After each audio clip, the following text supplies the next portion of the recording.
Olá, seja bem-vindo ao programa da Associação para a Defesa do Consumidor. Para hoje preparamos os seguintes temas a pensar em si, consumidor. Informação jurídica segundo a parte das funções do Presidente da República em Cabo Verde. Por ocasião do Dia Mundial das Cidades, a arquiteta urbanista Sandra Galina falou-nos dos desafios que enfrentam as cidades cabo-verdianas. Para assinalar o Dia Mundial da Poupança, conversamos com a economista Abigail Ferreira sobre os incentivos à poupança em Cabo Verde. Finalizamos com o projeto Comunidade Amarela, que encerra com balanço positivo. Seguiu a informação jurídica na semana passada, em que o nosso jurista Éder Brito esclareceu aos cidadãos sobre quais as funções do Presidente da República em Cabo Verde.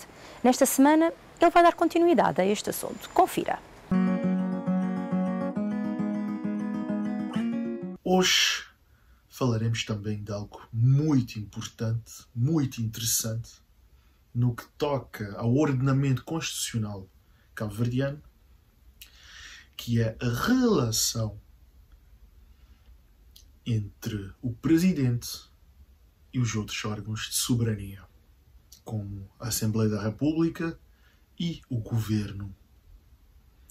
Existe uma relação de checks and balances, como se diz em inglês, uma relação de freios e contrapesos entre os órgãos de soberania na medida do que é que se chama de separação de poderes. Existe uma separação de poderes, mas também existe um contrabalanceamento para que a ordem constitucional seja mantida em Cabo Verde. Por isso é necessário que todos os órgãos ajam e se fiscalizam. E é importante falar da relação do Presidente com o Governo. Convém realçar que nenhum governo existe sem a intervenção do Presidente. Para que um governo exista, é necessário, após as eleições e ouvidos os partidos, que se apresente uma proposta que a Assembleia, o partido maioritário normalmente, apresente uma proposta de Primeiro-Ministro. E cabe ao Presidente nomear esse Primeiro-Ministro. E após ele nomear esse Primeiro-Ministro, o Primeiro-Ministro nomeado vai apresentar propostas para cada Ministério. E é então que o Presidente também nomeará cada um desses ministros, para que assim constitua a equipa do Governo. E ao longo da legislatura do Governo, o Presidente igualmente nomeará cada ministro que o Primeiro-Ministro quiser apontar, quiser substituir, ou ministérios que eventualmente ele quiser criar. O microprograma Informação Jurídica é financiado pelo Ministério da Justiça e Trabalho. E chegou ao fim Outubro Urbano, um mês dedicado a tornar a vida nas cidades melhor para todas e todos. E no dia 31 de outubro celebrou-se o Dia Mundial das Cidades. São elas que consomem mais de 2/3 da energia mundial e são responsáveis por mais de 70% das emissões de dióxido de carbono. Segundo a arquiteta urbanista Sandra Galina, as decisões que tomarmos em relação às infraestruturas urbanas nas próximas décadas em Cabo Verde irão garantir uma vida melhor para as gerações futuras e traçar um caminho para um desenvolvimento urbano sustentável e inclusivo para todos.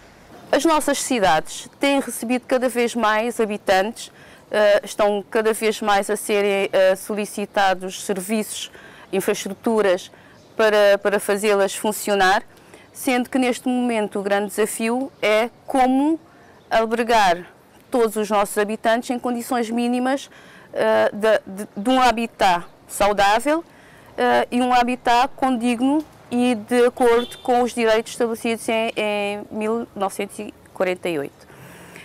Isso vai, de facto, traz desafios a nível governamental, para os Ministérios da Habitação e Ordenamento do Território, para o Ministério do Mar, porque cada vez mais também temos a população a fixar-se nas orlas costeiras, criando pressão e criando também e se colocando também em situações de risco.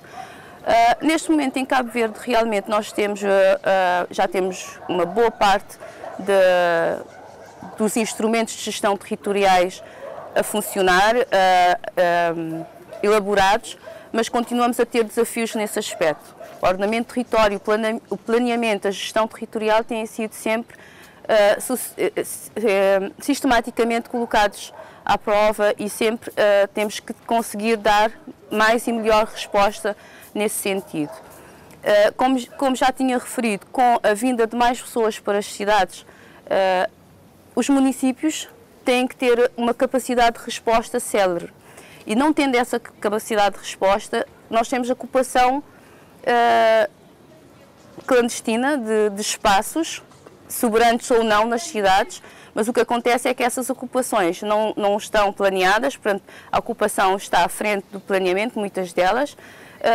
Outras vão acontecendo em zonas de risco, outras até vão fintando as opções e as soluções que se vão criando para resolver os problemas. Neste momento, o desafio maior se prende com a infraestruturação, porque quando nós crescemos temos que ter as infraestruturas básicas, o emprego e o fechar das condições mínimas e percebermos como é que nós podemos minimizar os impactos negativos que essas ocupações vão tendo com o seu alastramento. Juntando a esse facto, nós também podemos pensar um bocadinho o que é que tem sido o nosso modelo de crescimento de cidades. Nós temos crescido não em altura, mas temos crescido de forma derramada, de forma em mancha de óleo.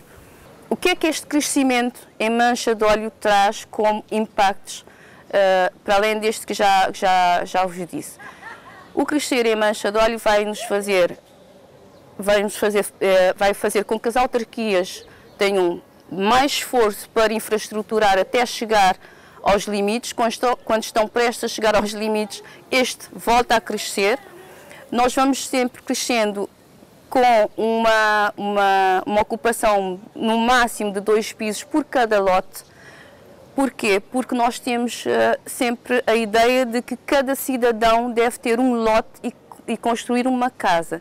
E este pensamento tem que começar a ser alterado, a ser moldado e a ser trabalhado. Nós temos direito a uma habitação, uma moradia condigna.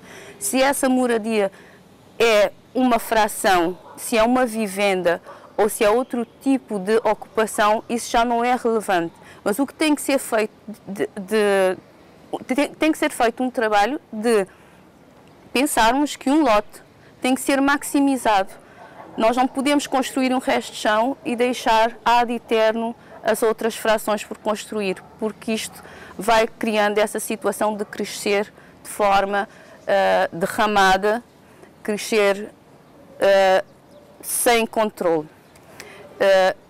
Por mais que se tente, de facto, eu reconheço, e os cabo-verdianos também reconhecem, que há um esforço enorme das autarquias, dos ministérios, do governo, das governações, para resolver esses problemas, mas temos estado com um planeamento a correr atrás dessas situações. E 31 de outubro também se celebrou o Dia Mundial da Poupança. É um bom pretexto para acompanhar esta conversa com a economista e docente Abigail Ferreira. Doutora Abigail, por que poupar é importante? Bom, a poupança é fundamental por vários motivos. Por um lado, por uma questão de segurança, não é? Nós não sabemos o dia da amanhã, então a questão da poupança é fundamental para nós nos salvaguardarmos de eventuais situações que possam ocorrer no futuro. Uma questão de saúde, uma questão, por exemplo, de um acidente. Então, são questões que nós temos que nos salvaguardar e a poupança é fundamental para isso. Pois também, poupar não é um fim em si mesmo, ou seja, poupar significa que nós temos objetivos e esses objetivos podem ser de curto, médio ou longo prazo. A curto prazo, para adquirir algo talvez uma peça de roupa, um determinado calçado. A médio prazo já nós temos os objetivos, como por exemplo adquirir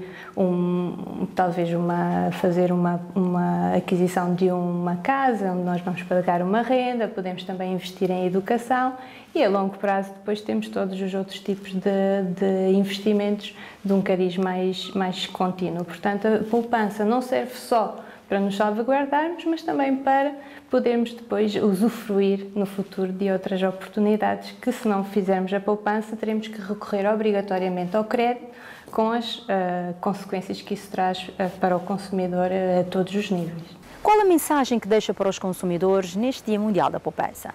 A principal ideia que eu gostava de deixar é a importância realmente da educação financeira.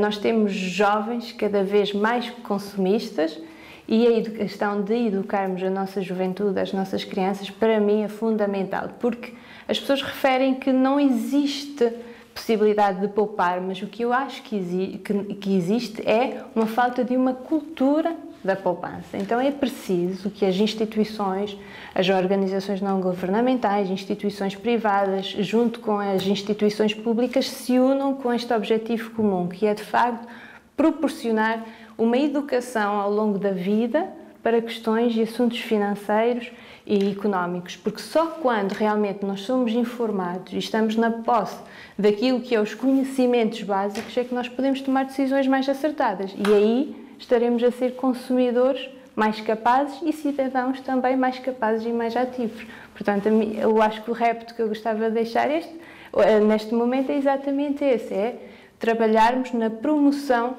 junto de crianças e jovens da literacia económica e financeira. Como acabou de ouvir, poupar contribui para uma sociedade mais justa. Agora sim, seguimos para o projeto Comunidade Amarela, que encerrou as atividades no passado mês de outubro, com resultados positivos, conforme nos conta o gestor do projeto. De setembro a outubro, ouviu-se falar em Cabo Verde sobre reutilização e partilha de embalagens de plásticos e vidro, graças ao projeto Comunidade Amarela, financiada pela Green Action Fund e executado pela DECO. Pretendeu-se, com esta ação, criar na Ilha de São Vicente uma comunidade de partilha de embalagens através de ecopontos. Para atingir esse objetivo, foram realizadas diversas atividades na Semana da Ação Verde, Green Action Week, que decorreu de 4 a 10 de outubro. Divulgamos um spot de sensibilização para os consumidores entenderem como funciona a comunidade de partilha. Pretendeu-se demonstrar como é que o consumidor faz o depósito adequado dos frascos usados nos ecopontos e como é que os produtores fazem a reutilização destes mesmos frascos. Realizamos uma conversa aberta com os beneficiários do projeto sobre a reutilização de embalagens, os tipos de embalagem que podemos reutilizar, a sua higienização e aspectos relevantes da Lei sobre a Segurança Alimentar. Os beneficiários serão satisfeitos com os benefícios que o projeto pode trazer à comunidade. Ainda nessa semana, foram instalados 3 ecopontos no Mindelo, que têm tido aderência dos consumidores e dos produtores. Desde as suas instalações, já foram recolhidos vários frascos. Criamos uma página no Facebook, Projeto Comunidade Amarela, para partilha e troca de informações e criamos um guia para explicar como funciona o sistema de partilha de embalagens de plásticos e vidro. Este guia está disponível ao público em formato digital nas plataformas do projeto e da DECO. Quanto aos benefícios que o projeto trouxe para São Vicente, a comunidade passou a ter locais adequados para depositar os seus frascos usados, os produtores de alimentos caseiros estão mais informados sobre como reutilizar de forma adequada as embalagens de plásticos e vidros. E os consumidores mais sensibilizados sobre o consumo sustentável, a importância de comunidade de partilha e da reutilização de resíduos.